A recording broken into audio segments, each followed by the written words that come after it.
미국 연방정부가 셧다운에 들어간 가운데 공화당과 민주당의 입장 차이로 타협점을 찾지 못하자 트럼프 미국 대통령은 셧다운이 장기화될 시 민주당이 중요하게 여기는 정부 사업부터 예산을 줄이겠다고 위협하며 강경 기조를 고수했습니다.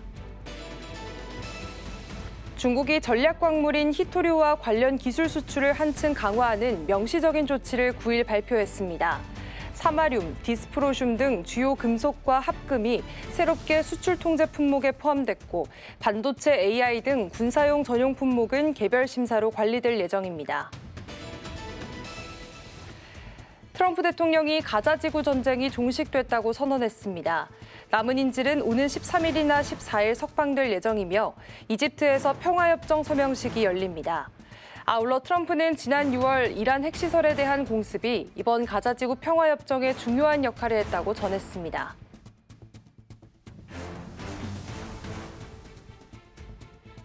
연휴 잘 보내셨나요? 출발 증시와이드 1부 시작하겠습니다. 오늘 국내 증시는 5거래일 쉬고 돌아오게 됩니다. 그동안 글로벌 증시들은 사상 최고가를 경신하기도 했는데요. 뉴욕 증시는 오늘은 쉬어가긴 했지만 AI 낙관론으로 연속 상승장이었고요. 일본 증시에서는 신정부에 대한 기대감으로 긍정적으로 작용한 모습이었습니다. 오랜만에 들어오는 오늘 우리 국내 증시는 어떠한 모습으로 출발하게 될지 오늘도 다양한 이슈들 체크해 보겠습니다. 네, 간밤 뉴욕 증시에서는 연준 부의장의 매파적인 발언이 이어졌습니다. 또 뿐만 아니라 히토류 관련된 미중 무역 갈등이 고조화되면서 잠시나마 숨고르기 장세에 들어갔던 뉴욕 증시였습니다. 그럼 자세한 지수 체크해 보겠습니다. 네, 나스닥 지수 같은 경우는 소폭의 하락세에 마감했습니다. 0.08% 하락했고요. S&P 500은 그동안 사상 최고치 랠리를 8거래일째 이어갔지만 0.28% 하락세 마감했습니다. 다우지수 역시 0.52% 하락세로 마감했던 하루였습니다. 국채 금리도 확인해 보겠습니다. 10년물 국채 금리는 0.27% 소폭 상승 마감했습니다. 이 연준 이사들의 매파적인 발언을 소화하면서 2년물 국채 역시 소폭의 상승세로 마감했습니다. 필라델피아 반도체 지수 이어서 체크해 보겠습니다. 0.29% 소폭의 하락세 마감했습니다. TSMC가 3분기 매출을 발표했는데 이 지난달 대비 30%나 올랐음에도 불구하고 주가는 제한적이었습니다. 이전까지 함께 체크해 보시면 좋겠습니다. 국제 유가도 살펴보겠습니다. 1.64%가량 하락했는데요. 국제 유가는 이스라엘과 하마스가 가자지구 휴전에 합의하면서 이 종전 기대감에 유가는 하락했던 모습으로 포착되었습니다. 네, 그렇다면 자세한 종목별 흐름 살펴보겠습니다. M7 기업 살펴보시죠. 대부분의 종목들이 하락세로 마감했습니다. 특히나 애플 같은 경우에는 1.56% 하락했고요. 엔비디아는 반면에 1.83% 빨간불 켰습니다. 미국 정부가 아랍에미리트에 대해서 수천억 규모의 AI 칩 수출을 허용하자 1.8%대 강세 흐름 보여줬습니다. 마이크로소프트는 0.47% 소폭의 하락세 마감했습니다. 이 데이터 센터 용량 부족 장기화가 지속될 거란 전망도 힘입어서 소폭의 하락세 마감했고요. 아마존은 1.12%가량 상승 마감했습니다. 다음 슬라이드 체크해 보겠습니다. 알파벳은 1.26% 하락했고요. 메타 2.18% 하락했습니다. 특히나 테슬라 같은 경우는 0.72% 하락했는데요. 테슬라의 FSD 기능 일부가 신호를 무시하거나 잘못된 방향으로 주행했다라는 신고가 되면서 테슬라 주가에 악영향을 끼쳤던 하루였습니다. 네, 이렇게 이스라엘과 하마스 간 휴전 합의로 그동안 지정학적 리스크가 다소 완화되면서 급등세를 보였던 금값은 다시 하락세로 국면을 전환했습니다. 증시 하락에는 일시적인 숨고르기 흐름이 지속되고 있지만 다만 연준 인사들의 매파적인 발언 그리고 단기적으로 시장 변동성을 키울 수 있다는 점 체크해 보시면 좋겠습니다. 여러 가지 시장 이슈도 함께 체크해 보시면 좋을 것 같고요. 국내 증시로 시장을 옮겨보겠습니다. 셧다운 우려에도 불구하고 여전히 국내 증시, 특히 코스피는 사상 최고치 랠리를 이어가고 있습니다. 3,500선을 처음으로 돌파하면서 2.7% 상승했습니다. 3,549.21포인트에 마감했던 코스피 지수인데요. 역사상 사상 3,500선 어떤 의미를 가질까요? 일단 1980년대부터 코스피 지수는 상상되었습니다. 그때 100포인트 선에서 출발을 했는데 3,500까지 오르면서 사실 45년 만에 35배 이상으로 상승했습니다. 이 대한민국 기업 경쟁력과 그리고 자본시장의 성장 역량을 상징적으로 확인한 코스피 지수였습니다. 수급도 체크해 보겠습니다. 수급 같은 경우는 외국인이 매수 우위를 보여줬습니다. 특히나 3조 원 넘게 매수 우위를 보여줬는데 반면에 개인은 3조 원 넘게 매도 우위를 보여줬습니다. 이 코스피 매매 동향도 기록적인 부분이 많습니다. 외국인 같은 경우는 3조 원 넘게 매수했다는 점이 거의나 역사상 기록이라는 평가가 이어지고 있습니다. 다음으로 종목별 흐름도 살펴보겠습니다. 시총 3위단부터 확인해 보시면요. 이 대부분의 종목들, 모든 종목들이 빨간불 켜면서 마감했습니다. 특히나 삼성전자, SK하이닉스 필두로 한 반도체 기업들 3.49% 상승했고요. 89,000원에서 삼성전자 마감했습니다. 장중에 한때는 9만 원 선까지 터치했던 삼성전자였습니다. 그리고 SK하이닉스와 삼성전자는 여러 가지 호재가 있었죠. 이 스타게이트와 여러 가지 AI 오픈 협약을 맺을 거란 기대감에 SK하이닉스도 9.86%가량 상승불 켜냈습니다. 39만 5,500원 선에서 마감을 했지만 이 장중 한때는 40만 원까지 터치했다는 점도 확인해 보시면 좋겠습니다. LG에너지솔루션은 14%가량 급등세 보여주면서 39만 9천 원 선에서 마감했습니다. 2차 전지에 관한 이제 상승세 모멘텀도 확인했고요. 또 비자 관련 이슈까지 이제 해소가 되면서 14%가량 상승했던 LG엔솔까지 확인해 보시면 좋겠습니다. 삼성바이오로직스 0.4% 소폭의 상승 마감했고요. 삼성전자 우선주 2.94% 상승 마감했습니다. 다음으로 시가총액 6위부터 10위까지 확인해 보겠습니다. 하나에로스페이스만이 0.18% 약보합권에서 마감했습니다. HC현대중공업 0% 보합권에서 마감했고요. 현대차, KB금융을 비롯한 지주사 그리고 완성차 업체까지 견조한 흐름 보여줬습니다.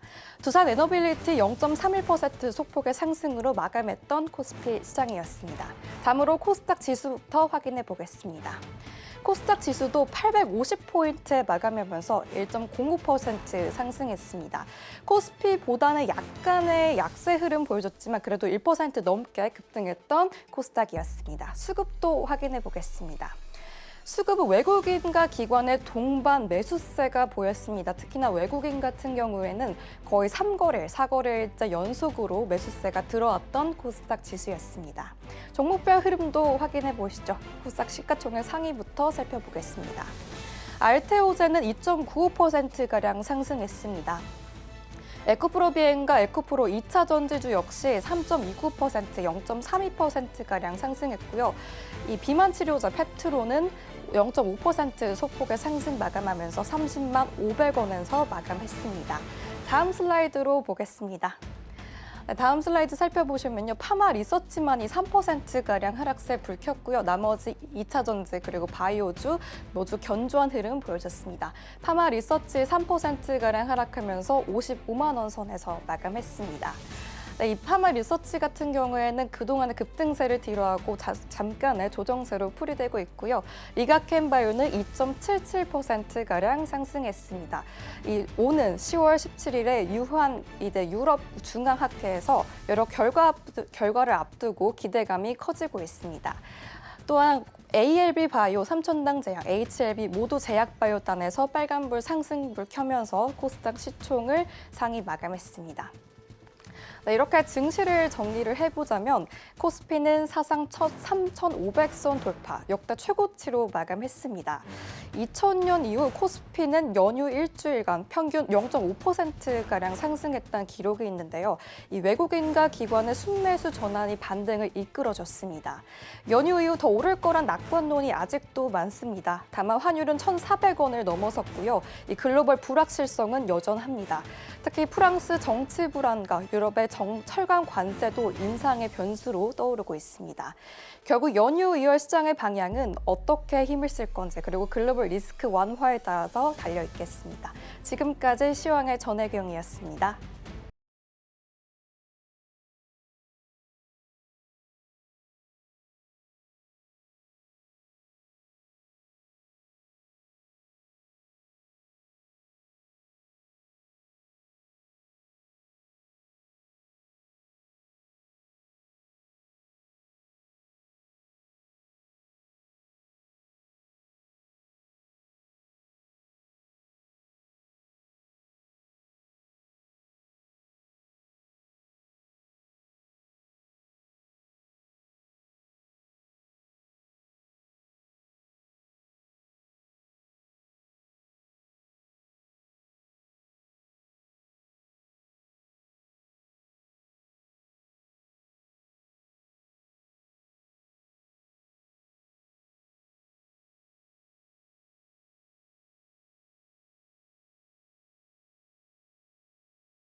시장의 트렌드가 어디로 향하고 있는지 맥을 짚어보겠습니다. 머니 트렌드 시간입니다. 김고은 앵커 함께하겠습니다. 어서 오세요. 안녕하세요. 네, 시장에서는 어떤 뉴스에 주목하고 있는지 헤드라인 통해서 먼저 만나보겠습니다. 네, 세 가지 준비했습니다. 먼저 첫 번째 소식은 삼성전자 시스템 반도체 이야기입니다. 두 번째로는 K조선 이야기고요. 마지막으로 리플 소식까지 자세하게 짚어보도록 하겠습니다. 네, 그럼 첫 번째 키워드입니다. 네, 삼성전자가 엑시노스 2600 양산에 들어가면서 본격적인 반등 모멘텀에 들어가게 됐습니다. 최근 분기까지 지금 이 분기마다 조단위 적자를 내던 시스템 반도체 사업이 이제는 새로운 국면을 맞았다라는 평가까지 나오고 있는 상황인데요. 이번 칩은 어떤 의미인지 어떤 분수령인지 하나씩 따져보도록 하겠습니다. 네, 일단 이번 엑시노스 2600은 삼성이 기술력 회복과 또 실적 반등 두 가지를 한 번에 노리는 승부수로 꼽히고 있습니다.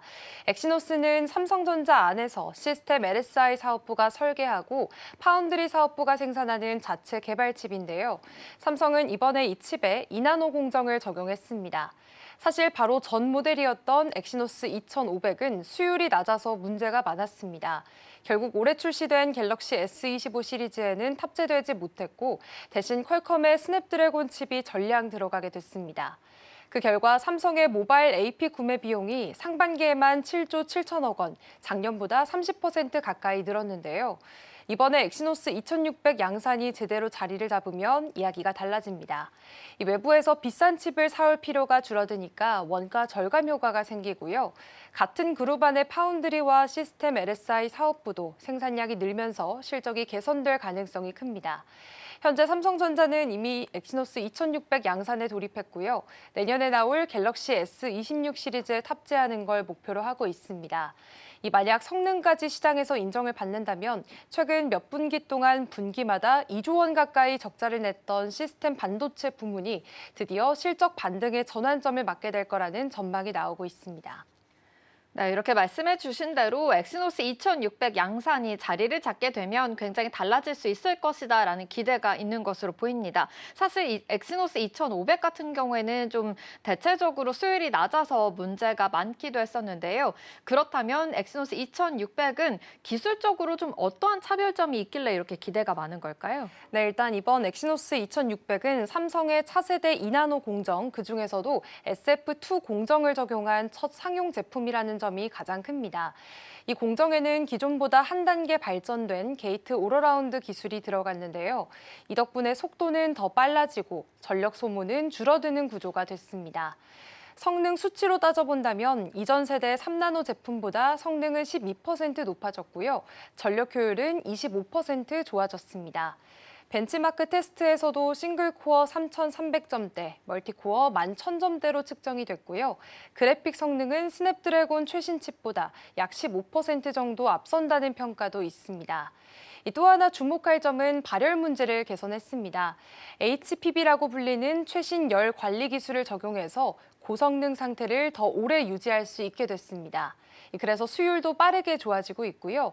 올해 초에는 양품 비율이 30% 수준에 머물렀는데 최근에는 50%를 넘어섰고 연말에는 60, 70%까지 끌어올리겠다는 목표도 세우고 있습니다.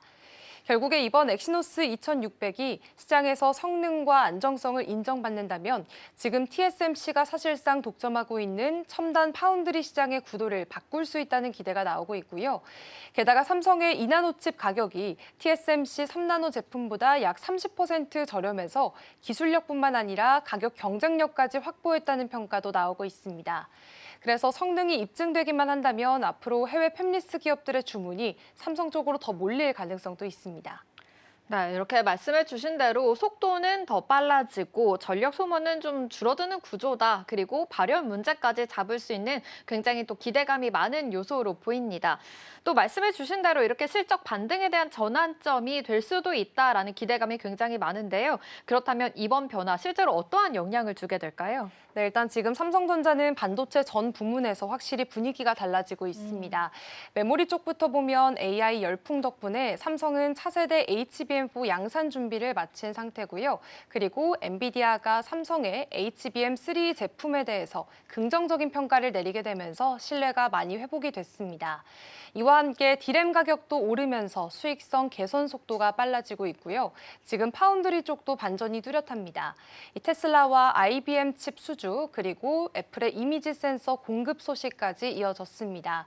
이제 여기에 오픈 AI와의 스타게이트 프로젝트에는 이 삼성 반도체 공급 계획이 포함돼 있기 때문에 향후 수십조 원대 신규 매출이 기대된다라는 분석들도 나오고 있습니다. 이런 상황에서 엑시노스 2600 양산까지 더해진다면 삼성은 메모리와 비메모리, 모바일 이렇게 세 축이 모두 한꺼번에 회복되는 흐름을 타게 되는 거고요. 시장에서는 삼성전자가 3분기 영업이익 10조 원을 회복하면서 다시 한번 10만 전자 시대를 열 가능성이 있다라는 기대감도 커지고 있습니다. 네, 이번에 엑시노스 2600 아무래도 삼성의 기술 성장력을 더 이끌 것으로 보이고요. 그리고 전체적인 실적 회복에도 더 큰 트리거가 될 수 있다라고 이야기한 만큼 10조 이 달성을 할 수 있을지 계속해서 눈여겨보시면 좋겠습니다. 다음 주 화요일로 예정이 되어 있습니다. 잠정 실적의 숫자도 굉장히 중요할 것으로 보이고요. 잠시 후에 브리핑 통해서도 이와 관련된 내용들 자세하게 짚어보도록 하겠습니다. 그럼 이어서 다음 키워드로 넘어가 보겠습니다. 네, 한동안 주춤했던 LNG 운반선 시장이 다시 살아나고 있습니다. 특히 이 미국을 중심으로 해서 신규 프로젝트가 본격화되고 있는데요. K조선이 다시 도약할 수 있다라는 기대감도 굉장히 많아지고 있는 요즘입니다. 지금 현재 어떠한 변화가 일어나고 있는지 하나씩 짚어보겠습니다. 네, LNG선 시장이 다시 한번 뜨거워지고 있다는 모습을 확인해 볼 수가 있는데요. 지금 국내 조선 3사는 올해 3분기까지 총 17척의 LNG 운반선을 수주했습니다. 삼성중공업이 7척, HD 한국조선해양과 하나오션이 각각 5척씩인데요. 지난해 같은 기간 50척을 수주했던 것과 비교하면 3분의 1 수준으로 줄어들었습니다. 하지만 최근 들어서 분위기가 달라지고 있습니다. 미국을 중심으로 해서 LNG 터미널 투자 계획이 다시 속도를 내고 있기 때문인데요. 대표적으로는 미국 우드사이드 에너지가 루이지애나 지역에서 최대 20척 규모의 LNG선 발주 협의를 시작했고요. 샘프라에너지는 텍사스 포트하더 2단계 프로젝트에 대해서 최종 투자 결정을 마쳤습니다. 이 프로젝트만 해도 최대 26척의 LNG 운반선이 필요할 것으로 예상이 되고 있습니다. 그리고 미국 외에 해외에서도 움직임이 이어지고 있습니다. 캐나다는 자국 최대 LNG 프로젝트의 생산량을 2배로 확대하는 계획을 세웠고, 아르헨티나 바카무에르타 지역에서는 FLNG 4기 발주가 검토가 되고 있습니다. 이런 흐름들 덕분에 업계에서는 LNG선 발주가 내년부터 다시 한번 랠리를 시작할 것이다라는 기대감이 커지고 있습니다. 네, 이렇게 LNG선 발주가 잠시 숨고르기를 하다가 다시 랠리를 좀 시작하는 모습입니다. 그런데 여기에서 이슈가 하나 더 있습니다. 미국이 이달부터 중국산 선박에 입항 수수료를 부과하게 되는데요. 그렇다면 이번 조치 K조선에는 어떠한 영향을 미치게 되는지 이 점도 따져보겠습니다. 네, 일단 이번 조치로 인해서 시장 판도에도 파장이 클 것으로 보입니다. 미국 무역대표부가 이달 14일부터 이 중국 운항과 중국산 선박이 미국 항만에 들어오게 되면 톤당 최대 $50를 부과하는데요. 이 금액은 2028년까지 최대 $140로 단계 인상됩니다. 또 중국 조선소에서 건조한 선박에는 톤당 기존 $18에서 $33로 올린 금액이나 또 컨테이너 기준 $120에서 $250로 올린 금액 중에서 더 높은 금액을 적용하게 됩니다. 결국에 중국산 선박의 미국 항만 운항비가 계속해서 올라간다는 거고요. 선주 입장에서는 중국에서 배를 짓는 게 점점 부담이 될 수밖에 없습니다. 그래서 국내 업계는 지금 반사이익을 기대하고 있습니다. 올해 글로벌 LNG선 발주 17척이 전부 한국행이었던 것도 이런 흐름이 부분적으로 작용했다라는 해석들이 나오고 있고요. 다만 단기적인 효과는 제한적일 수 있습니다. 선주들이 이미 발주한 선박을 유럽과 아프리카 노선으로 돌려서 미국 입항 부담을 피해갈 수 있어서 때문입니다. 하지만 중장기 그림은 다른데요. 미국이 추진 중인 선박법까지 병행이 된다면 입항 수수료로 거둔 재원을 동맹국 조선산업에 재투자하게 되고요. 그럴 경우에는 한국 조선사들에게 우호적인 환경이 커질 가능성이 높은 상황입니다. 네, 결국에 LNG선 시장 입장에서는 국내 기업들이 아무래도 반사이익을 얻을 수 있다라는 기대감이 있는 것으로 보입니다. 이렇게 K조선이 다시 기회를 잡고 있는 상황이지만 다른 선종 입장에서는 중국이 빠르게 치고 올라오고 있다라는 이야기도 들려오고 있습니다. 특히 컨테이너선 시장의 분위기도 한번 살펴보도록 하겠습니다.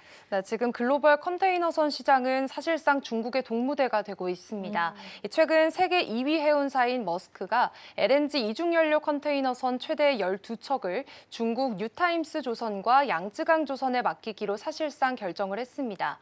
수주 규모만 약 3조 5천억 원에 달하는데요. 국내에서는 HD 현대중공업과 하나오션이 입찰에 참여를 했지만 가격 경쟁력에서 밀리면서 수주에 실패를 했습니다. 이뿐만 아니라 지난 7월에는 세계 1위 해운사인 MSC가 중국 조선소 5곳에 컨테이너선 20척을 발주했고요. 8월에는 프랑스 CMA CGM이 약 3조 원 규모의 컨테이너선 10척을 중국 다롄 조선중공업에 맡겼습니다. 이런 결과로 인해서 올해 한국의 컨테이너선 점유율은 16%대로 하락했고요. 반면 중국은 76%대 수준으로 치솟았습니다. 국내 조선사들은 현재 지금 당장은 수익이 나는 LNG선에 집중하자라는 전략을 세우고 있습니다만 이 문제는 중국이 기술 격차를 빠르게 좁히고 있다는 점인데요. 이제는 LNG 이중연료 추진선뿐만 아니라 친환경 선박 기술에서도 신뢰를 쌓고 있고 또 심지어는 암모니아와 메탄올 추진선 시장에서도 한국보다 앞서가고 있다는 평가도 나오고 있습니다. 그래서 업계에서는 단기적으로는 LNG선이 버팀목이 되겠지만 장기적으로는 기술 격차가 좁혀질 경우에 한국 조선업의 프리미엄이 흔들릴 수 있다라는 우려의 목소리도 나오고 있습니다. 결국에 지금 K조선 입장에서는 지금 단기적으로 LNG 랠리에 대한 수혜를 입을 수 있다라고 정리해 볼 수 있겠고요. 아무래도 장기적으로는 중국의 기술 추격이라는 좀 부담감이 있다라는 점까지 함께 참고해 보시면 좋겠습니다. 지금 현재 LNG 시장의 회복이 어느 정도일지 그리고 실적까지 어떻게 찍히게 될지 계속 눈여겨보시면 좋겠고요. 이 K조선 기술력 경쟁력 그래도 지금 심화되고 있는 상황이니까요. 앞으로 더 나아갈 수 있을지 지속적으로 지켜봐야겠습니다.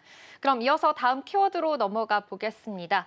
네, 리플 소식입니다. 리플이 미국 연방통화감독청의 인증 문서에 지금 공식 서명한 사실이 공개가 됐습니다.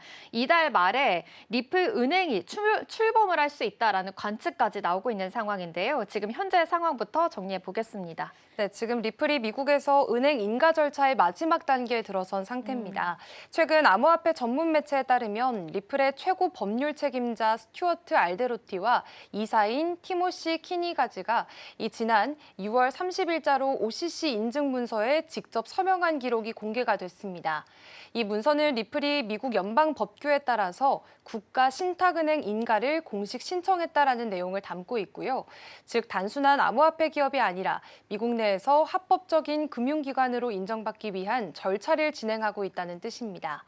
현재 OCC는 리플의 신청서를 공식 심사 중이고 최종 인가 여부는 이달 중 발표될 예정입니다. 이 소식이 알려지면서 XRP 커뮤니티에서는 이제 10월이 승부의 달이다라는 반응이 쏟아졌습니다.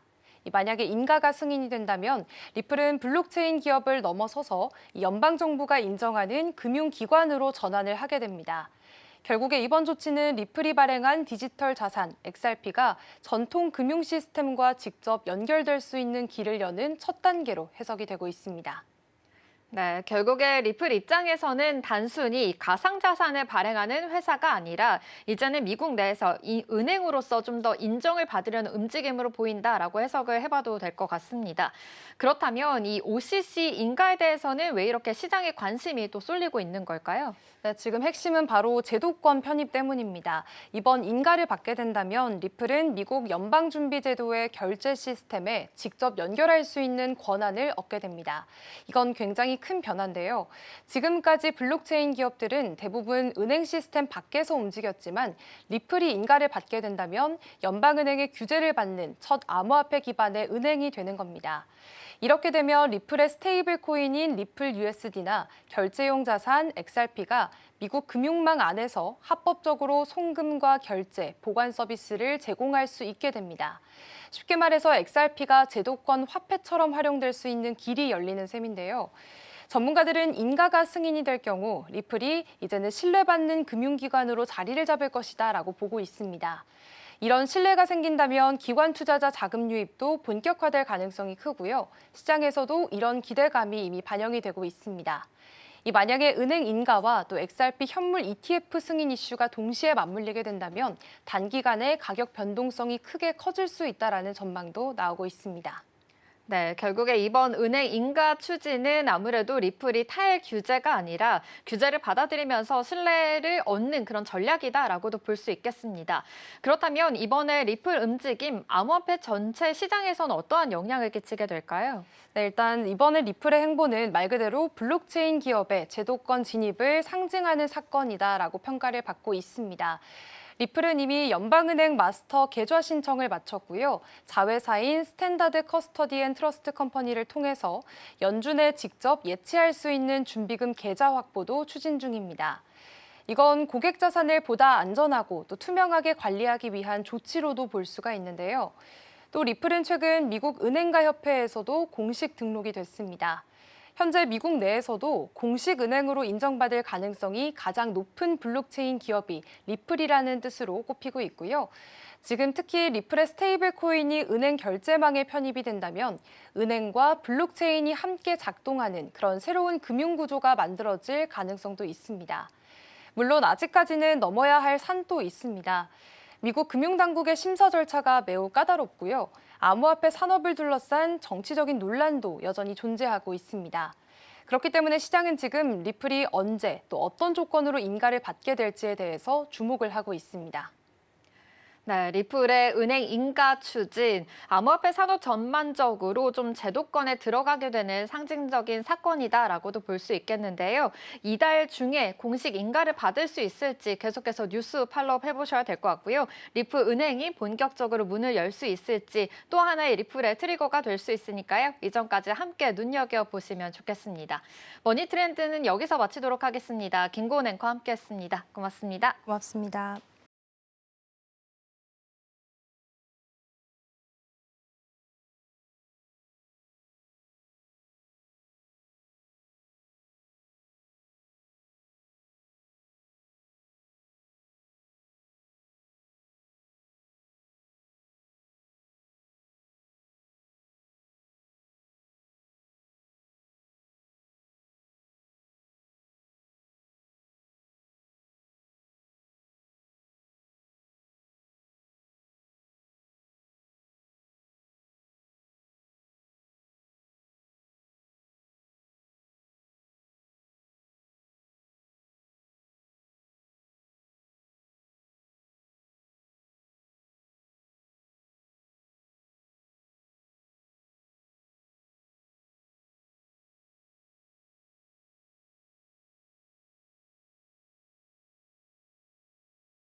미국 연방정부가 셧다운에 들어간 가운데 공화당과 민주당의 입장 차이로 타협점을 찾지 못하자 트럼프 미국 대통령은 셧다운이 장기화될 시 민주당이 중요하게 여기는 정부 사업부터 예산을 줄이겠다고 위협하며 강경 기조를 고수했습니다.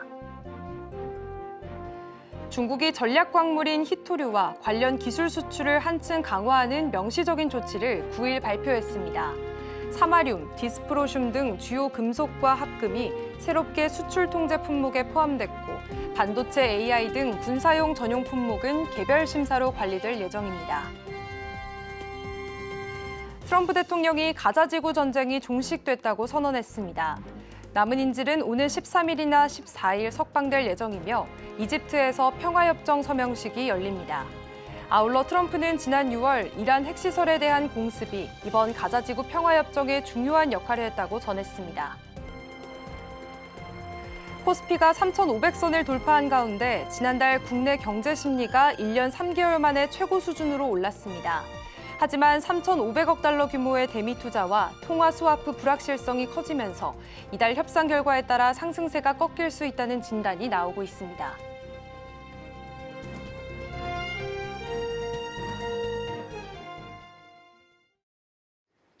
밤사 있었던 뉴욕 증시의 마감 상황과 또 전거래 우리 국내 증시의 마감 상황 자세하게 짚어보도록 하겠습니다.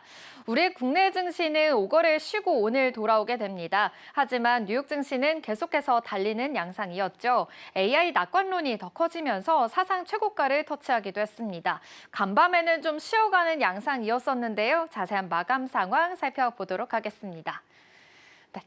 네, 뉴욕 증시 3대 지수는 좀 하락으로 마감을 했습니다. 사실 이 쉬어가는 동안 연속으로 상승세를 이어갔었기도 했었는데요. 일단 다우존스 지수 역시도 0.5%, 나스닥 지수도 0.08%, 좀 점점 좀 낙폭을 그려가고 있는 모습이었지만 역시나 그래도 숨고르기 장세는 필요하다라는 입장들은 나오고 있습니다. 이점까지 함께 포착해 보시면 좋겠는데요. 역시 계속해서 좀 올랐던 만큼 AI 낙관론이 더 커졌기 때문입니다. 고평가에 대한 우려가 공존하고 있는 것으로 보이고요. 다음 주부터 이제 본격적으로 3분기 실적이 나오게 됩니다. 이와 앞서서 조금은 숨고르기 장세에 들어갔다라는 점까지 함께 포착해 보시면 좋겠습니다. 그렇다면 간밤에는 어떠한 이슈가 있는지 특징주부터 먼저 살펴보도록 하겠습니다. 역시 시장은 엔비디아가 계속해서 이끌어주는 양상이었습니다. 어제 엔비디아가 2% 상승했고요. 간밤에도 0.8% 상승하면서 계속해서 사상 최고가를 경신하고 있습니다. 특히나 미국이 엔비디아 반도체 관련해서 수십억 달러 규모를 아랍에미리트에 수출하도록 승인을 했기 때문입니다. 이런 수출 승인으로 인해서 미국의 AI 전략에 대한 외교의 첫 단추가 될 수 있을 것이다라는 평가가 나왔으니까요. 계속해서 좋은 랠리가 이어질 수 있을지 주목해 보시면 좋겠고요. TSMC는 매출에 대한 결과가 나왔습니다. 1.7% 상승했는데요. TSMC 아무래도 최대 파운드리 기업이죠. 올해 3분기 매출이 전년 분기 대비해서 30% 증가했다라는 실적에 대한 전망치가 나왔습니다. 그리고 오는 16일에는 3분기 실적에 대한 설명회까지 열릴 예정이니까요. 그 설명회 안에서 어떠한 이야기가 나오게 될지까지 눈여겨보시면 좋겠습니다. 마지막으로 코스트코도 살펴볼까요? 3% 상승했습니다. 코스트코 역시 실적 발표가 있었기 때문인데요. 9월에 견조한 매출을 기록하게 됐습니다. 역시나 유통업체의 또 대표적인 기업이니만큼 이 안에서의 랠리들까지 함께 포착해 보시면 좋겠습니다. 그래도 전반적인 분위기가 그래도 AI 낙관론이 아직은 살아있다라는 것으로 포착이 될 수 있겠고요. 엔비디아의 모멘텀으로 인해서 함께 기술주들 같이 상승했다라는 것까지 기억해 보시면 좋겠습니다. 하지만 미국 증시 전반적으로 그래도 정치적인 좀 이슈가 있었죠. 먼저 유가부터 살펴보도록 하겠습니다. 네, 트럼프 대통령이 지금 이 셧다운 관련해서도 계속 이슈가 있었지만 이스라엘과 팔레스타인 관련해서도 이제 휴전을 해야 된다라는 이야기가 같이 나왔습니다. 하마스가 가자 지구 휴전에 합의를 하면서 종전에 대한 기대감이 좀 더 많아졌는데요. 유가 그래도 아래로 좀 압력을 가하는 모습입니다. 1.6% 하락하면서 마감했습니다. 그리고 지금 미국 정부 입장에서는 셧다운 지금 9거래 연속으로 이어가고 있는 모습입니다. 이 셧다운이 장기화가 될 경우에는 민주당이 중요하게 여기는 이 미국 정부 사업의 예산부터 줄이겠다라고 위협을 하고 있습니다. 이러한 강경 기조로 인해서 계속해서 좀 고수하고 있다라는 트럼프 대통령의 입장까지도 생각해 보시면 좋겠습니다. 이뿐만이 아니라 지금 이스라엘과 하마스, 트럼프 대통령이 제안한 가자 평화 구상 1단계 전격 합의를 했죠. 하마스가 억류된 이스라엘 인질 20명 전원이 또 이르면 13일에 석방이 될 예정이니까요. 이와 관련된 뉴스까지 함께 챙겨보시면 좋겠습니다. 이렇게 간밤에는 지금 이스라엘 이슈도 있었지만 그래도 전반적으로 AI 낙관이 조금 더 깊은 모습인데요. 하지만 간밤에는 좀 숨고르기 장세가 들어갔다라는 점 기억해 보시면서 전반적인 종목들의 분위기는 어땠는지 히트를 통해서도 살펴보도록 하겠습니다. 네, 일단 역시 보시는 것처럼 엔비디아 어제 2% 상승했고 오늘도 상승하는 흐름입니다. 1.8% 상승하면서 사상 최고가 경신했습니다. 이렇게 엔비디아가 계속해서 상승불을 켜줄 수 있는 이유는 젠슨허 CEO의 이야기가 있었기 때문입니다. 지난 6개월간 컴퓨팅 수요가 상당히 증가했다라고 이야기했고요. 역시 AI 모멘텀은 살아있다라고 이야기하면서 거품론은 조금은 잠재우는 양상이었습니다. 기술론 계속해서 살아있다라는 점 기억해 보시면 좋겠고요. 오라클 주가 또한 상승했습니다. 오라클 2.89% 상승했는데요. 오라클 입장에서는 AI 인프라 투자 확대 핵심 수혜주로 꼽히고 있습니다. AI가 훈련 단계에서 추론 단계로 진화를 하면서 데이터와 활용 사례가 급속도로 좀 융화가 될 것이다라는 전망들이 있으니까요. 오라클 안에서의 수혜주로 꼽히고 있고 이 주가가 계속해서 올라가고 있는 만큼 이 모멘텀까지 생각해 보시면 좋겠습니다. 이 밖에 인텔도 살펴볼까요? 인텔은 0.9% 상승했습니다. 이 신기술 공정을 적용한 새로운 펜서 레이크 프로세스를 공개했기 때문입니다. 내년 초에 노트북에 탑재된 이 칩은요, AI 같은 이 고사양 작업을 배터리 소모 없이 또 효율적으로 처리할 수 있는 것을 목표로 하고 있으니까요. 인텔의 칩 또한 계속해서 눈여겨보시면 좋겠습니다. 이 밖에 마이크로소프트 같은 경우에는 계속해서 좀 보합권 있는 모습으로 체크가 되고 있는데요. 사실 지금 이 보합권에서 0.47% 하락은 했지만 이 데이터 센터 용량 부족 문제가 예상보다 조금 더 오래 이어질 수 있을 것이다라는 장기화된 전망들이 좀 있으니까요. 이 약세 흐름까지 체크해 보시면 좋겠습니다. 구글까지도 한번 볼까요? 1.3% 하락을 했는데요. 구글에서는 기업용의 제미나이 구독 서비스를 출시했습니다. 이제는 기업 고객까지 잡겠다라는 스탠스로 보입니다. AI 구독 서비스뿐만이 아니라 여러 가지 모멘텀까지 같이 있는 것으로 포착이 되는데요. 역시 기업 입장에서는 AI 구독 서비스가 굉장히 중요한 것으로 보입니다. 메타는 2.18% 상승했고요. 전반적으로 그래도 혼조세를 보였다라는 점까지 함께 체크해 보시면 좋겠습니다. 이 밖에 코스트코 3% 상승했다라는 점 체크해 보시면 좋겠고 펩시 같은 경우에는 4%또 강한 상승 흐름까지 가졌으니까요. 이 점도 같이 보시면 좋을 것 같습니다. 유가가 간밤에 좀 하락을 했기 때문에 유가 관련된 에너지 단에서도 좀 숨고르기 장세 들어갔다라는 점까지 함께 포착해 보시면 좋겠습니다. 이 밖에 지금 연방정부가 셧다운 9거래일째 지금 계속 지속이 되고 있는 상황이죠. 그리고 3분기 기업 실적까지 지금 발표가 아무래도 시장 안에서는 좀 관심이 쏟아지고 있는 양상이니까요. 이 점까지 계속 보시면 좋을 것 같은데요. 일단 다음 주부터 실적 발표가 좀 본격적으로 시작이 될 예정입니다. 오는 22일에는 이 테슬라가 가장 먼저 3분기 실적을 공개하게 되고요. 그 다음에는 알파벳과 마이크로소프트, 메타까지 오는 29일에 실적을 내놓을 예정이라고 하니까요. 이 실적의 모멘텀으로 인해서 주가가 또 상방인지 하방인지 계속 이 방향성을 바꿀 수가 있으니까요. 이 점까지도 함께 확인을 해보시면 좋겠습니다. 이렇게 뉴욕 증시 마감 상황 자세하게 짚어봤고요. 그렇다면 국내 증시 분위기도 살펴보도록 하겠습니다. 네, 지금 긴 기간 또 쉬고 돌아왔습니다. 하지만 연휴 바로 전날 연휴 선물 같은 시장의 흐름이었습니다. 사실 이 글로벌 증시 계속해서 최고가 향하고 있었는데 연휴 전날인 우리 국내 증시도 축제 분위기였습니다. 코스피가 2.7% 상승했고요. 코스닥도 1.05% 상승하는 흐름이었습니다. 사실 역사상 최고인 3,500 고지를 좀 밟았다라고도 볼 수 있겠는데요. 여기에서 더 눈여겨볼 점은 외국인들의 투자자들, 이 코스피 시장에서 반도체를 중심으로 해서 3조 원 넘게 순매수했다라는 점이 가장 특징적인 흐름입니다. 역시 반도체 안에서의 랠리들 계속해서 무섭게 올라가고 있는데요. 외국인들의 투자자들이 아무래도 반도체에 더 몰렸다라는 점에서 더 주목을 해보셔야 될 될 것 같습니다. 그러므로 인해 이 주가도 굉장히 크게 뛴 모습입니다. 삼성전자, SK하이닉스, 오픈 AI와 함께 이 AI 인프라 구축 스타게이트 프로젝트에 참여한다라는 소식이 호재로 작용을 하면서 지수 상승을 견인을 했죠.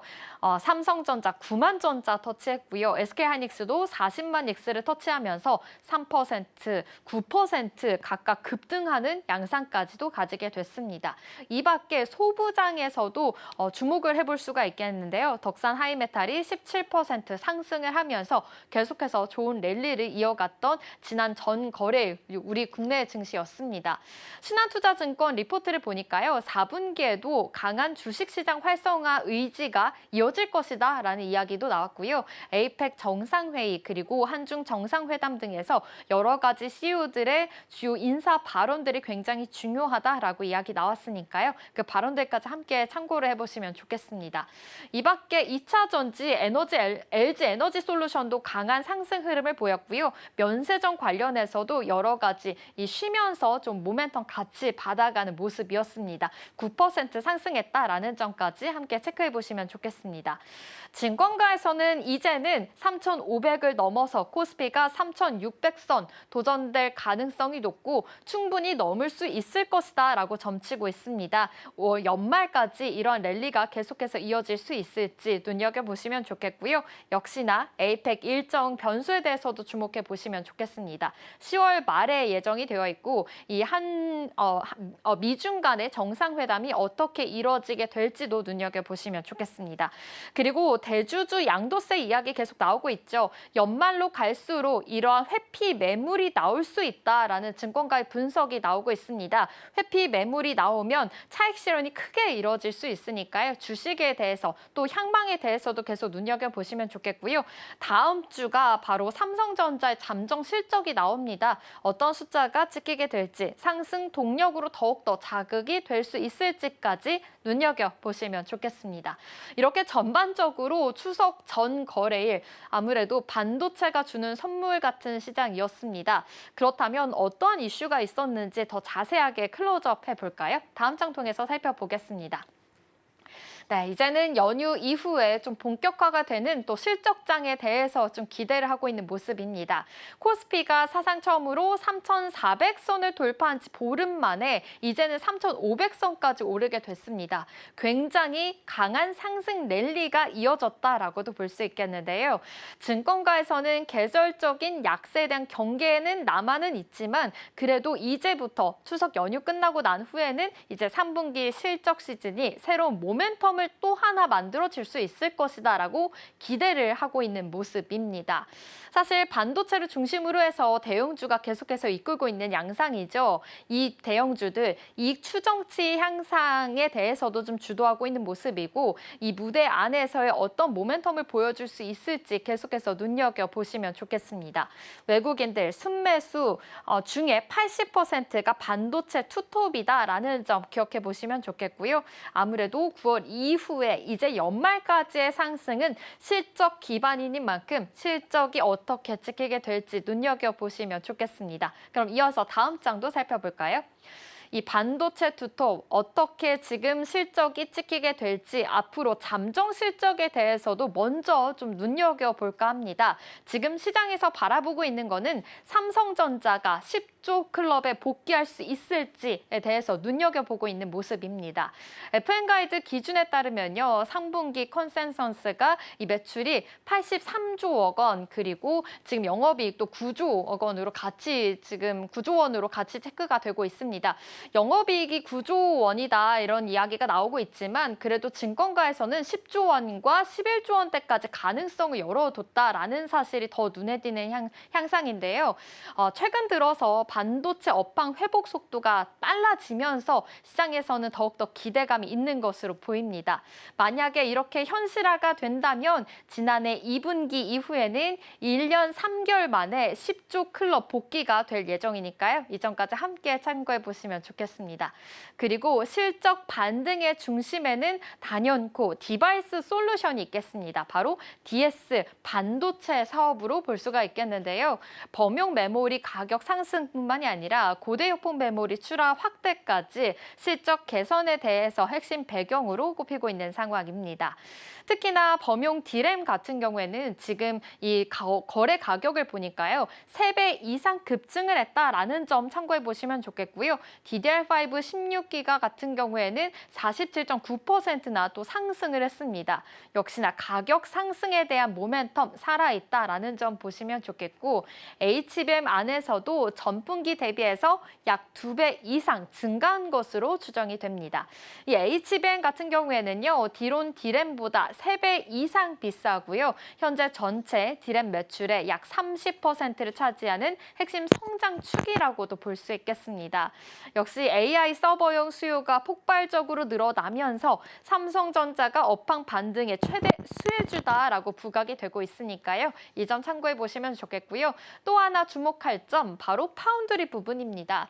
사실 수조원대 분기 적자를 냈던 파운드리 사업도 3분기 들어서 가동률이 회복이 되면서 적자폭이 1조 원대로 축소가 될 전망입니다. 계속해서 이야기 나오고 있고요. 고정비 부담이 완화가 되면서 적자폭이 눈에 띄게 또 줄고 있습니다. 그리고 스마트폰 관련해서도 실적 개선에 지금 힘을 보탤 것으로 보입니다. 갤럭시 S25 관련해서도 이 판매 호조뿐만이 아니라 갤럭시 Z 폴드 7과 플립 7의 흥행이 이어지고 있다라는 점까지 함께 참고를 해보시면 좋겠습니다.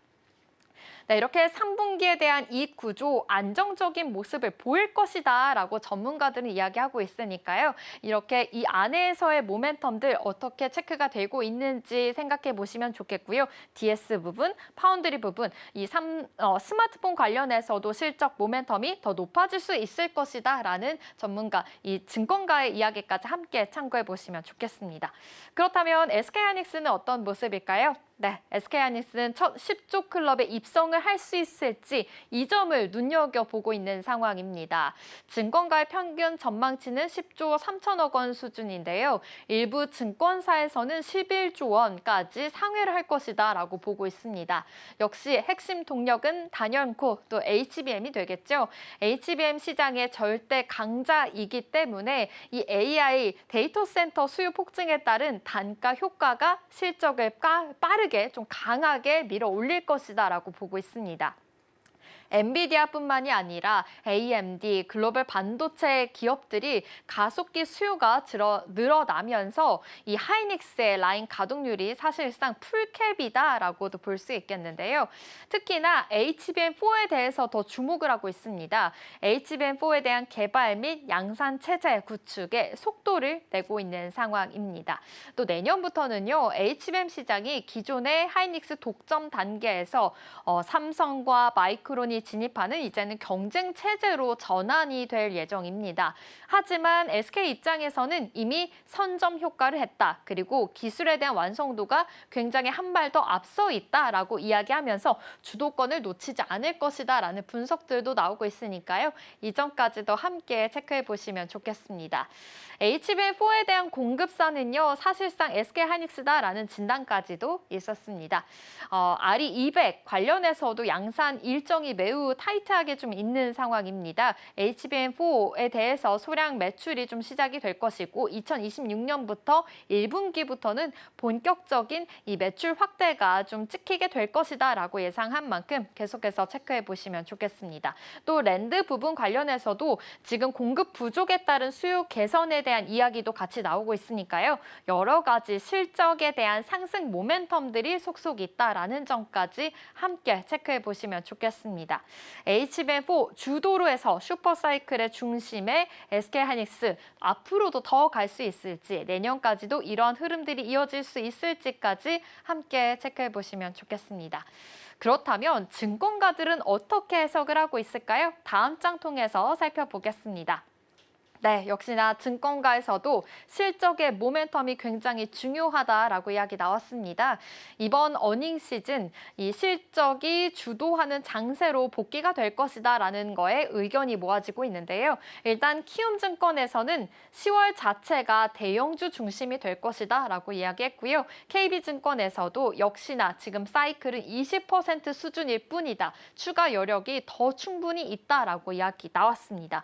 유안타증권에서도 증시도 이익 추정치 지금 견조한 흐름으로 이어질 것이고 IBK 증권에서도 역시 삼성은 D램 관련해서 SK하이닉스는 HBM 중심으로 실적이 찍힐 것이다라고 이야기 나왔습니다. 사상 최대 실적이 굉장히 유력하다라고 이야기 나왔으니까요. 이와 함께도 체크해 보시면 좋겠고요. 미래에셋증권에서도 역시 관련된 다양한 모멘텀을 기대해 보셔도 좋을 것 같다라는 이야기와 함께 실적에 대해서 계속해서 이야기 나오고 있고요. 다음 주가 본격 시작이니까요. 계속 참고를 해보시면 좋겠습니다. 다음 장 통해서 사실 반도체 투톱 이외에도 지금 깜짝 실적에 대한 후보군이 2개가 등장을 해서 함께 짚어보려고 합니다. 먼저 이오테크니스인데요. 지금 소부장 안에서도 계속해서 좀 이익에 대한 개선에 지금 확산이 되고 있다라는 소식까지 함께 체크를 해보시면 좋을 것 같습니다. 이오테크니스 한 달 사이에 6% 상향이 됐고요. 영업이익 또한 지금 컨센서스가 굉장히 높게 지금 찍혔다라는 점까지 함께 참고를 해보시면 좋을 것 같습니다. 이오테크닉스 입장에서는 현재 마커 장비가 가장 빠르게 좀 반등을 하고 있는 만큼 이 반도체 랠리 안에서의 깜짝 실적에 대한 후보가 될 수 있겠고요. 대덕전자 입장에서는 데이터 센터 수요가 반영이 되면서 역시나 이 안에서의 가동률에 계속해서 좀 직접적인 수혜가 될 것이다라는 분석까지 쏟아졌습니다. 이 안에서의 실적까지도 눈여겨보시면 좋겠습니다. 이렇게 반도체 전반적인 소부장도 있지만요. 다른 이 밸류체인도 한번 살펴보도록 하겠습니다. 다음 장 통해서 살펴보겠습니다. 네, 여러 가지 이슈들이 있는 또 소재, 부품, 장비 종목들도 있지만 역시 후공정과 비메모리 설계 입장에서도 계속해서 모멘텀 같이 가져가고 있죠. 이 코스피 다음 향방을 가를 만한 반도체 투톱 안에서 어떻게 찍히게 될지 주목해 보시면 좋겠고요. 역시 삼성전자 10조 클럽을 다시 복귀할 수 있을지, 그리고 SK하이닉스는 10조를 돌파할 수 있을지, 이 결정적인 신호가 어떻게 찍히게 될지 눈여겨보시면 좋겠습니다. 네, 이렇게 10월 지금 어닝 시즌 맞이해서 키워드는 바로 실적이 되겠습니다. 그리고 반도체까지 짚어볼 수가 있겠죠. 여러 가지 모멘텀을 가지고 있는 시장인 만큼 이 안에서의 실적 추이들 눈여겨보시면 좋겠습니다. 네, 이렇게 반도체 투톱 관련해서 그리고 반도체 전반적인 이야기들도 한번 나눠봤는데요. 어떻게 실적 시즌을 대비해서 또 하나 또 클로즈업 해볼 수가 있을까요? 네, 일단 앞서 반도체 전반을 좀 확인해 봤다면 여기서 시야를 조금 더 넓혀보도록 하겠습니다.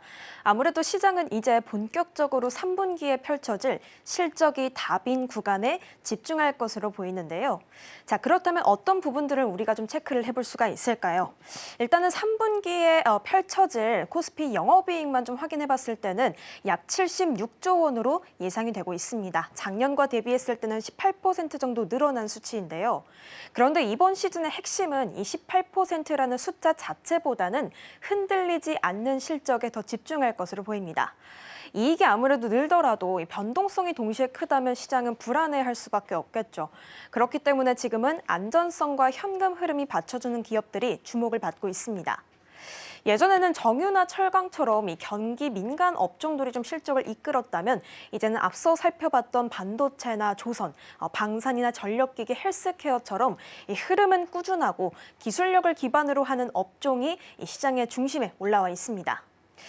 그만큼 투자자들이 짧은 반짝 성장보다는 이 탄탄한 체력을 보고 있다는 것을 의미합니다. 자, 그렇다면 이 안전 성장 업종 중에서 증권가들은 어떤 업종과 기업들을 눈여겨보고 있는지 다음 장에서 체크해 보도록 하겠습니다. 먼저 조선 쪽을 한번 살펴보려고 합니다. 조선 아무래도 반도체와 함께 이 시장 상반기를 또 주도했던 업종 중에 하나죠. 그중에서 어떤 기업들을 좀 살펴볼까요? 삼성중공업을 한번 이 증권가들이 유망 기업으로 꼽았기 때문에 짚어보도록 하겠습니다. 사실 조선도 단순히 업황이 좋아서 오르는 것은 아닙니다. 한미 관세 협상이 현재는 조금 길어지고 있지만 그렇기 때문에 마스카 프로젝트는 좀 표류 중입니다. 그럼에도 국내 조선업계들은 이 협상이 완료될 때를 대비해서 미국 시장 진출 준비 작업을 멈추지 않고 있습니다. 사실 조선 3사 내에서 현대중공업이나 하나오션은 이미 미국 내 협력사와 계약을 맺은 바가 있습니다. 하지만 그에 비해서 삼성중공업은 상대적으로 미국향 스토리가 없었습니다. 하지만 이번 마스카 프로젝트를 계기로 새로운 성장축을 확보했다라는 평가가 이어지고 있습니다. 사실 삼성중공업은 LNG 운반선이나 해양 플랜트, 초대형 컨테이너선까지 기술력 자체만 놓고 봤을 때는 글로벌 탑티어입니다. 그렇기 때문에 발목을 잡았던 거는 미국 시장과의 연결고리였는데 이 마스카 프로젝트로 인해서 그 퍼즐이 맞춰지기 시작한 겁니다. 증권가에서는 이 본업 자체, 삼성중공업의 본업 가치만으로도 밸류에이션이 충분하고 그렇기 때문에 이번 마스카 프로젝트를 통해서 본격적인 리레이팅 구간이 온다라고 보고 있습니다. 자, 이에 삼성중공업은 미국 시장 진출 준비에 계속해서 속도를 내고 있습니다. 전담 태스크포스 신설했고요. 또 현지 조선소와 협력도 계속 추진하고 있습니다. 그동안 또 추가적으로 좀 살펴봐야 될 게 이 미 해군의 MRO 사업에 좀 참여를 하려면 MSRA라는 이 군수 선정비 협약이 꼭 필요했습니다. 하지만 올해부터는 이 군수 지원함 정비 사업에 한해서는 방금 언급드린 부분이 없어도 입찰이 가능해졌습니다. 삼성중공업 같은 경우에는 이 MSRA가 없었는데요. 이를 통해서 비전투함 중심의 MRO 시장 진출을 검토할 그런 기회가 생겼습니다. 자, 그런데 여기에 사실 삼성중공업 자체 외에도 조선업 전반적으로 좀 추가적인 모멘텀이 붙을 가능성이 남아 있습니다. 이달 말에도 펼쳐질 에이펙 정상회담을 계기로 트럼프 대통령이 한국 조선소를 방문할 가능성이 커지고 있다는 소식이 들려오는데요. 특히 HD 현대중공업 울산 조선소에 대한 방문 일정이 조율 중인데 만약에 현실화가 된다면 마스카 관련 기대감이 이 조선소에 다시 불붙어 있을 수 있다라는 부분을 확인해 볼 수가 있습니다. 조선업 먼저 알아봤는데요.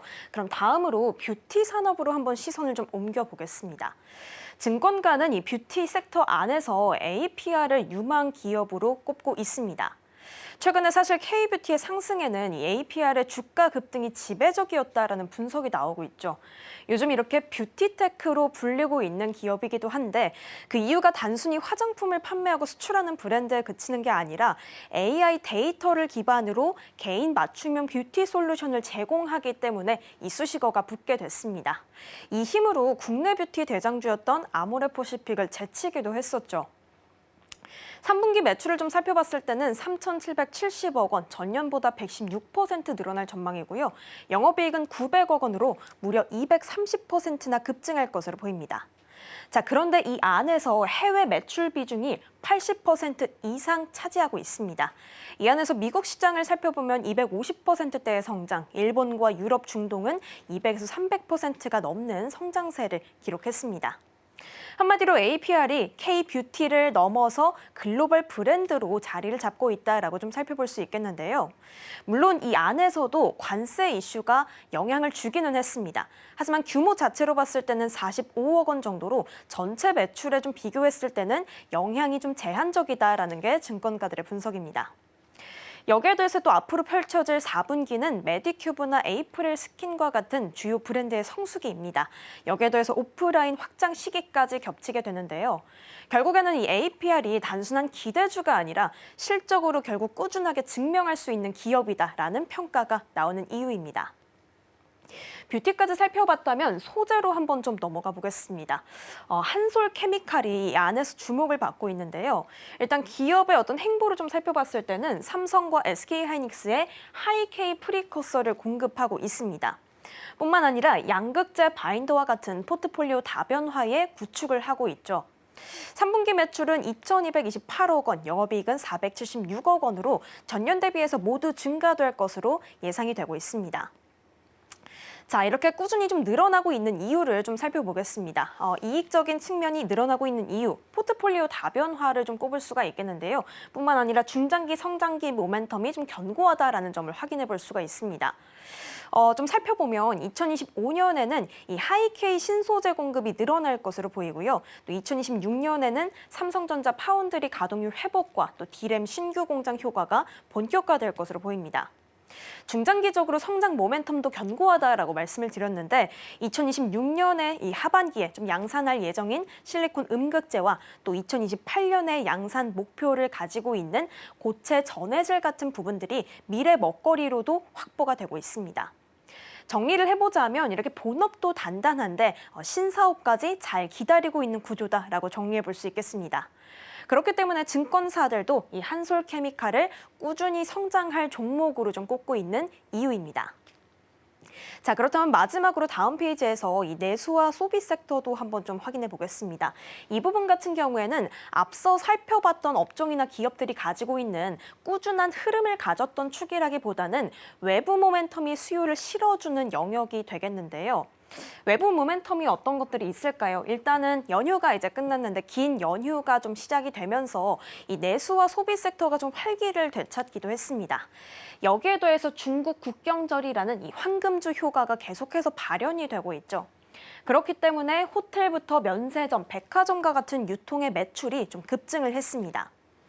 여기에 대해서 한 가지 더 살펴볼 게 있겠죠. 이 중국인 단체 관광객 무비자 입국 허용을 한시적으로 수용을 하면서 내년 6월까지 열어두게 됐는데요. 확실히 외국인 유입 효과가 생기면서 인바운드 소비가 살아나게 됐습니다.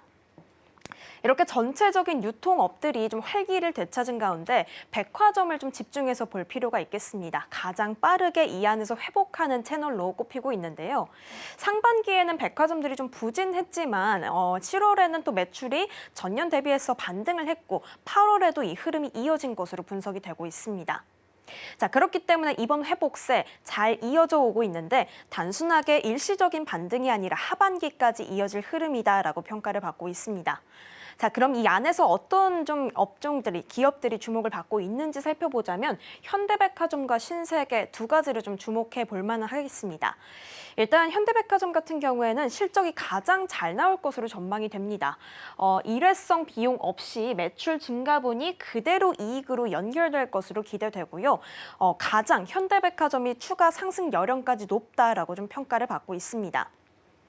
특히 더현대서울이 외국인 유치 경쟁에서 다른 경쟁사들과 대비했을 때 1위를 차지했다라는 것도 핵심 요인입니다. 신세계도 마찬가지로 본점과 강남점을 리뉴얼하게 되면서 이 효과가 4분기에 본격적으로 반영될 것으로 보입니다. 이에 따라 매출과 영업이익 모두 개선세로 돌아갈 것으로 보입니다. 면세 영역도 좀 살펴볼까요? 호텔 신라를 좀 확인해 볼 수 있을 것 같은데요. 인천공항 DF1 면세점 철수 이후에 수익성이 좀 좋아질 것이다라는 분석이 나오고 있습니다. 적자를 축소하게 될 것이다. 그리고 체질이 개선되는 국면에 진입할 수 있겠다라는 게 시장의 판단입니다. 여기에 더해서 주가 밸류 하락세도 좀 일단락하게 된다는 기대감까지 나오고 있습니다. 자, 이러한 가운데 내수 소비 섹터에서도 정책적인 변수 앞서 확인했던 부분 좀 볼 수가 있겠습니다. 말씀드린 것처럼 에이펙 정상회의도 이 부분에 영향을 받을 것으로 보이는데요. 약 6년 만에 이제 트럼프와 시진핑의 회담이 열릴 가능성이 거론이 되고 있죠. 만약에 시진핑 주석의 방안이 성사가 된다면 한중 정상회담까지도 이어서 추진이 될 수 있겠고요. 그렇게 된다면 중국 소비주 전반이 한 번 더 움직일 수 있는 부분입니다.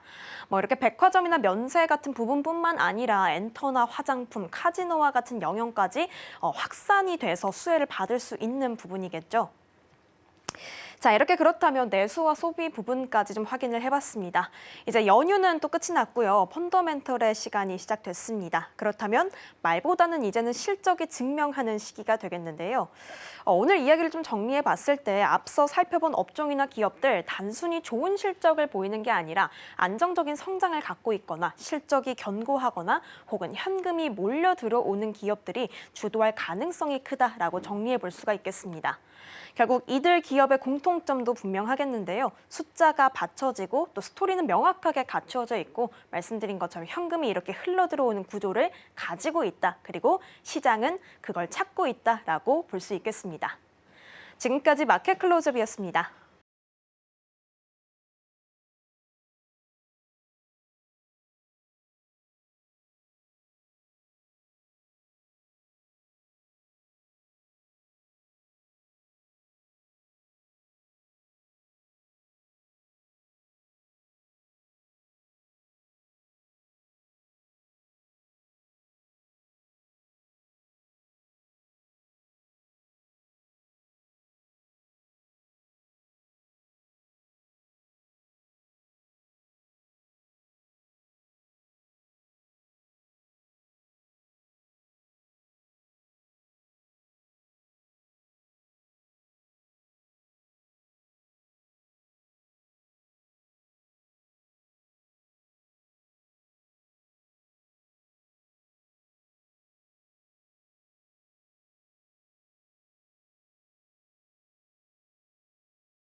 시시각각 변하는 시장의 흐름, 서울경제는 어떤 뉴스에 주목하고 있을까요? 이 시각 서울경제는 시작하겠습니다. 김고은 앵커와 함께하겠습니다. 어서 오십시오. 안녕하세요. 네, 서울경제가 어떤 뉴스에 주목하고 있는지 헤드라인 통해서 만나보겠습니다. 네, 세 가지 통해서 만나보겠습니다. 먼저 첫 번째로는 EU의 철강 관련돼서 관세 인상 소식 짚어보도록 하겠고요. 두 번째로는 오픈 AI가 AMD와 삼성전자와 함께 새 판을 짠다라는 소식까지 준비해봤습니다. 마지막으로 K-뷰티 소식까지 자세하게 짚어보겠습니다. 그럼 첫 번째 키워드입니다. 네, 미국에 이어서 유럽연합도 철강 수입 장벽을 높이겠다라고 이야기 나왔습니다. 그러다 보니 국내 철강 업계들 더욱더 긴장을 할 수밖에 없는 상황인데요. 이번 조치가 시행이 된다면 우리 철강 수출에 대해서도 직접적인 타격이 아무래도 불가피하다라는 전망들도 쏟아지고 있습니다. 이후에 새로운 규정안 어떤 내용인지 짚어보겠습니다. 네, 일단 이번 규정안은 EU가 자국 철강 산업을 지키기 위해서 이 수입 문턱을 대폭 높이겠다라는 내용입니다. EU 집행위원회는 지난 7일 유럽 철강업계 보호 대책을 발표했습니다. 핵심은 두 가지였는데요. 우선 무관세로 들여올 수 있는 철강 물량을 기존 연간 3,053만 톤에서 1,830만 톤으로 약 절반 수준 줄이기로 했습니다. 그리고 이 한도를 넘는 물량에 대해서는 지금의 25% 관세를 50%까지 2배로 인상하겠다는 내용이 포함이 된 건데요. 결국에는 일정 물량까지만 관세 없이 수입을 할 수 있고 그 이상은 고율 관세를 내야 한다는 얘기입니다. 이 조치는 내년 6월에 종료 예정이었던 기존 철강 세이프가드 제도를 사실상 연장하면서 한층 강화한 조치로 볼 수 있습니다. 적용 대상은 노르웨이와 아이슬란드, 리히텐슈타인을 제외한 모든 제3국, 즉 한국도 포함이 되고요. 다만 EU는 국가별 수입 쿼터는 무역 상대국과 개별 협상을 통해서 조정하겠다라고 밝혔습니다. 그래서 앞으로 우리 정부가 EU와 어떤 협상을 하느냐에 따라서 국내 철강업계 수출 물량이 달라질 수 있는 상황입니다. 네, 지금 일정 물량 입장에서는 관세 없이 수입할 수 있고 물량 넘어서는 아무래도 25% 관세에서 이제는 50%까지 높이겠다라는 이야기입니다. 그렇다면 실제로 우리 철강 산업에는 어떠한 영향을 주게 될까요? 네, 지금 한국 철강업계는 사면초가의 상황에 놓여 있습니다. 미국과 중국 그리고 이번에는 유럽까지 모두 철강 수입 규제를 강화하고 있기 때문인데요. 한국은 지난해 기준으로 약 380만 톤, 금액으로는 6조 3천억 원 규모의 철강 제품을 EU에 수출했습니다. 이 중 약 260만 톤은 한국에 배정된 쿼터 안에서 나머지는 글로벌 쿼터를 이용해서 전량 무관세로 수출을 했는데요. 그런데 이번에 EU가 무관세 쿼터를 절반으로 줄이고 그 이상은 50% 관세를 매기기로 하면서 사실상 수출이 막히거나 이익이 급격히 줄어드는 구조가 됐습니다. 여기에 미국도 이미 3월부터는 관세를 50%로 인상을 했고요. 8월에는 그 적용 품목을 냉장고나 전선, 변압기처럼 400여 종으로 확대를 했습니다. 이제는 철강 제품뿐만 아니라 파생산업 전반이 타격을 받고 있는 상황이다라고 해석해 볼 수가 있겠고요. 실제로 한국의 철강 수출은 최근 몇 달 사이 계속 줄고 있습니다. 이런 가운데 유럽까지 장벽을 세운다면 업계에서는 이제는 적자 전환이 시간 문제다라는 우려들이 나오고 있습니다. 네, 이렇게 말씀해 주신 대로 지금 철강 제품뿐만이 아니라 파생 상품까지 아무래도 좀 타격을 입을 수 있을 것이다라는 이야기가 나오고 있습니다. 그렇다면 우리나라 정부와 업계 입장에서는 대응책을 좀 준비를 해야 될 것 같은데요. 구체적으로 어떤 움직임이 좀 있을까요? 네, 일단 정부는 바로 EU와의 협상 채널을 가동했습니다. 산업통상자원부는 EU가 국가별 쿼터를 배분할 때 FTA 체결국 지위를 고려하겠다라고 밝혔기 때문에 이 부분을 적극 활용하겠다고 밝혔습니다. 특히나 여한구 통성교섭 본부장이 곧 EU 통상 담당 집행위원을 직접 만나서 우리 측의 우려와 입장을 전달할 예정이고요. 또 10일에는 민관 합동대책회의를 열고 철강 수출 지원책과 철강 산업 고도화 방안을 논의할 계획입니다. 하지만 업계의 불안감은 여전합니다. 특히 이른바 K스틸법으로 불리는 철강산업지원법이 8월에 발의된 뒤에 아직은 국회 소위원회에 묶여 있기 때문에 실질적인 지원책이 당장 가시화되고 있지 않기 때문입니다. 여기에 내년부터는 EU의 탄소 국경 조정 제도도 본격적으로 시행이 되는데요. 그렇기 때문에 관세에 더해서 탄소 비용까지 이중적으로 부담이 되는 구조입니다. 업계에서는 EU가 예외를 두지 않겠다라고 선을 그은 만큼 결국에는 국가별 쿼터를 최대한 확보하는 게 현실적인 해법이라면서 정부의 정교한 협상 전략을 요구하고 있습니다. 네, 지금 정부의 협상 전략이 굉장히 중요한 시점으로 보입니다. 협상 결과가 어떻게 나오느냐에 따라서 철강 수출에 대해서도 향방이 또 갈릴 수가 있으니까요. 이 점까지 함께 참고해 보시면 좋겠습니다. 이어서 다음 키워드로 넘어가 보겠습니다.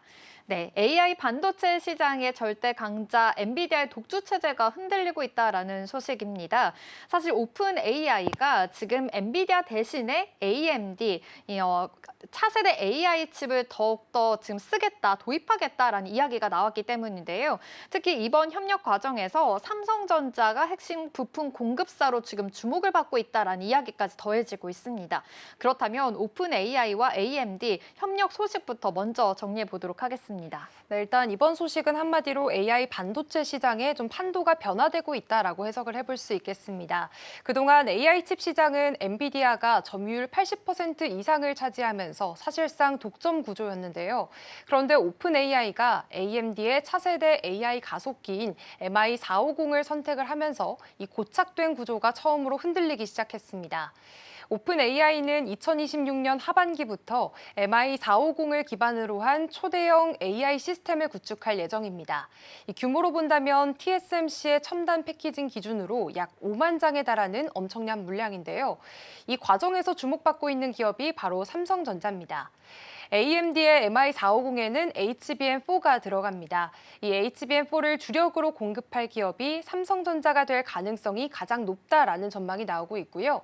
삼성은 이미 AMD의 칩 MI350에도 이미 HBM3 12단 제품을 공급하고 있습니다. 결국에 이번 협력은 그동안 엔비디아와 SK 하이닉스 중심으로 굳어졌던 시장 구도에 균열을 내고 삼성전자가 새로운 중심축으로 부상할 수 있는 전환점이 되고 있습니다. 네, 이렇게 삼성전자 입장에서는 엔비디아뿐만이 아니라 AMD까지 좀 더 파이프라인이 넓어졌다라고도 볼 수 있겠습니다. 또 하나, 또 오픈 AI가 추진 중인 스타게이트 프로젝트에 지금 삼성전자가 핵심 파트너로 꼽히게 되면서 지난주 전 거래일에 굉장히 또 크게 화제가 되기도 했었죠. 구체적으로 그럼 어떠한 역할을 맡게 되는 걸까요? 네, 일단 이번 스타게이트 프로젝트는 오픈 AI가 전 세계 데이터 센터를 하나로 묶는 그런 초대형 AI 허브를 세우는 계획입니다. 투자 규모만 무려 약 700조 원, 현재 운영 중인 데이터 센터보다 100배 이상 큰 규모로 알려져 있고요. 그만큼 이 시스템을 움직이게 하는 HBM 메모리가 필요합니다. 필요한 물량만 월 90만 장이고 이 물량을 SK 하이닉스와 삼성전자가 납품하기로 했습니다. 또 삼성전자는 그룹 전체가 프로젝트에 참여하는 구조를 갖췄는데요. 삼성전자는 HBM4를 비롯한 차세대 고성능 디램을 공급하고 삼성물산은 데이터 센터를 건설하고 또 삼성중공업은 수상형 AI 서버 인프라 개발을 맡게 됩니다. 특히나 이재용 회장은 지난 10월 초 샘 올트먼 오픈 AI CEO와 직접 만나서 협력 의향서를 체결했습니다. 이 자리에서 삼성이 AI 인프라 전반을 책임지겠다라는 의지를 공식적으로 밝힌 것으로 전해졌고요. 여기에다가 오픈 AI가 AMD 칩으로 시스템을 설계한다면 그 안에서도 삼성의 반도체가 활약하게 되는 구조가 이뤄지게 됩니다. 결국에 이번에 삼성이 AI 생태계의 주도권을 잡을 수 있는 결정적인 기회가 될 거라는 평가들이 나오고 있습니다. 네, 이렇게 지금 삼성전자 입장에서는 스타게이트 이야기와 함께 지난 거래일에는 지금 9만 전자까지 터치하기도 했는데요. 사실 엔비디아 입장에서는 좀 위협이 있을 것으로 보입니다. 말씀해 주신 대로 이제 오픈 AI가 엔비디아 대신에 AMD의 차세대 AI 칩을 도입하겠다라는 이야기가 들려왔기 때문입니다. 그렇다면 AI 반도체 시장의 판도가 좀 크게 바뀔 수도 있을 것이다라는 이야기도 들려오고 있는데요. 이번 변화 시장에 어떠한 판도 영향을 좀 미치게 될까요? 네, 일단 지금까지 AI 가속기 시장이 거의 엔비디아 GPU 중심으로 돌아갔었는데요. 하지만 이제는 오픈 AI를 비롯해서 구글과 메타, 아마존, 화웨이 같은 글로벌 빅테크들이 직접 AI 칩을 만들기 시작했습니다. 결국에는 엔비디아 독점 구조에서 이제는 다극 경쟁 체제로 시장이 바뀌고 있는 거고요. 이런 흐름들은 자연스럽게 HBM 메모리 수요 폭증으로 이어지게 됩니다. 글로벌 투자은행 JP모건은 AI용 디램 시장 규모가 규모가 2025년에는 430억 달러에서 2027년에는 1,120억 달러로 2배 이상 커질 것으로 내다봤습니다. 이 시장이 커질수록 삼성과 SK 하이닉스 모두에게 기회가 생기게 되는 거고요. 하이닉스는 지금 여전히 엔비디아의 주요 파트너로 자리를 잡고 있다면 삼성은 AMD와 오픈 AI 연합의 핵심 공급사로 자리를 잡게 되면서 AI 반도체의 새로운 중심축으로 떠오르고 있습니다. 이런 흐름 위에서 과연 삼성이 실적 반등의 중요한 변곡점을 맞이할 수 있을지 기대감을 가지고 지켜봐야겠습니다. 네, 이번 오픈 AI와 또 AMD 동맹을 계기로 해서 삼성전자가 이 반도체 중심의 무대로 복귀할 수 있을지 계속해서 눈여겨보시면 좋겠습니다. 그럼 이어서 다음 키워드로 넘어가 보겠습니다. 네, 올해 3분기까지 우리나라 화장품 수출액이 우리 돈으로 12조 원을 넘어서면서 사상 최대치를 기록했습니다. K-콘텐츠의 인기 아무래도 전 세계로 계속해서 퍼져나가고 있는 상황이죠. 화장품 수출에도 활력을 띠고 있다라는 이야기가 계속 들려오고 있는 상황인데요. 그렇다면 K-뷰티의 수출 흐름들 어떠한 느낌인지 하나씩 짚어볼까요? 네, 일단 K-뷰티가 다시 한번 전성기를 맞고 있습니다. 식품의약품안전처에 따르면 올해 3분기까지 화장품 수출액이 약 85억 달러, 지난해 같은 기간보다 14.9% 늘었고요. 특히 3분기만 따져본다면 전년 대비해서 17.5% 증가하면서 분기 기준으로 역대 최고 기록을 세웠습니다. 미국이 16억 7천만 달러로 1위, 중국이 2위, 그리고 일본이 3위 순이었습니다. 특히나 미국 수출은 최근 5년 사이에 2배 이상 급성장을 했는데요. K-드라마나 K-팝 같은 한류 콘텐츠가 화장품 브랜드 인지도까지 끌어올린 결과로 분석이 되고 있습니다. 반면 과거의 절반 이상을 차지했던 중국 비중은 10%대까지 떨어졌습니다. 하지만 그 빈자리를 미국과 일본, 유럽 시장이 빠르게 채우고 있다는 점이 이번 수출의 특징으로 꼽히고 있습니다. 네, 맞습니다. 과거에는 사실 중국의 수출을 좀 더 기대했었는데 이제는 이런 미국으로의 수출이 더욱더 커지고 있는 현상입니다. 그런데 이제부터는 유럽 시장에도 본격적으로 진출하고 있다라는 소식이 들려왔습니다. K-뷰티 유럽에서는 얼마나 또 성장을 하고 있을까요? 네, 일단 말씀하신 대로 K-뷰티의 다음 무대는 이제 유럽입니다. 최근 아모레퍼시픽의 마몽드 브랜드가 이 북유럽 대표 유통사인 리코와 손을 잡고 유럽 8개국에 동시 진출했습니다. 색조 브랜드 클리오도 이탈리아를 중심으로 오프라인 매장을 빠르게 늘리고 있는데요. 대부분 온라인으로 먼저 진출한 다음에 오프라인으로 확장하는 방식을 선택하고 있습니다. 이처럼 유럽 내에서 K-뷰티의 인지도는 점차 빠르게 높아지고 있습니다. 일단 식품의약품안전처에 따르면 올해 상반기 유럽 수출액이 55억 달러, 전년 대비 폴란드는 133.8%, 프랑스는 116.1% 급증하는 흐름을 보였습니다. 전문가들은 미국발 관세 리스크로 소비재 기업들이 시장 다변화를 서두르고 있다면서 유럽 내 K-컬처 열풍과 맞물리면 한국산 제품 수요가 더 커질 가능성이 크다고 분석을 했습니다. 결국에 K-뷰티는 이제 중국 의존형 산업에서 벗어나서 글로벌 소비 브랜드로 성장하는 단계에 들어섰다고 볼 수 있습니다. 네, 이렇게 K-뷰티 수출에 대한 호조 중심에는 또 APR이 있다라는 이야기도 많습니다. 무서운 성장세를 또 보이고 있다고요? 네, 맞습니다. APR은 일본의 대표 화장품사인 시세이도의 시가총액을 넘어서기도 했습니다. 상장한 지 2년도 안 된 신생기업이 70년 넘은 글로벌 브랜드를 추월한 건 그만큼 성장 속도가 빠르다는 의미인데요. APR의 강점은 해외 시장에서의 압도적인 성장세가 꼽히고 있습니다. 매출의 80%가 해외에서 나오고 있고요. 그중에서도 미국과 일본이 핵심 시장으로 꼽히고 있습니다. 그렇기 때문에 앞으로 이 K-뷰티의 수출 흐름에 힘입어서 APR은 글로벌 뷰티 혁신 기업으로 자리를 잡아가고 있는 모습입니다. 네, 이렇게 K-콘텐츠의 한류 열풍이 이제는 K-뷰티까지 이어지고 있는 양상입니다. 실적으로까지 이런 모멘텀이 찍힐 수 있을지 계속해서 눈여겨보시면 좋겠습니다. 이 시각 서울경제는 여기서 마무리하도록 하겠습니다. 김고은 앵커와 함께했습니다. 고맙습니다. 고맙습니다. 출발 증시와이드 일부가 준비한 소식은 여기까지입니다. 본 방송에서 제공하는 정보는 투자 판단을 위한 조언일 뿐 해당 종목의 가치와 수익률을 보장하지 않습니다. 이어지는 출발 증시와이드 2부도 많은 시청 바랍니다. 함께해 주신 여러분 고맙습니다.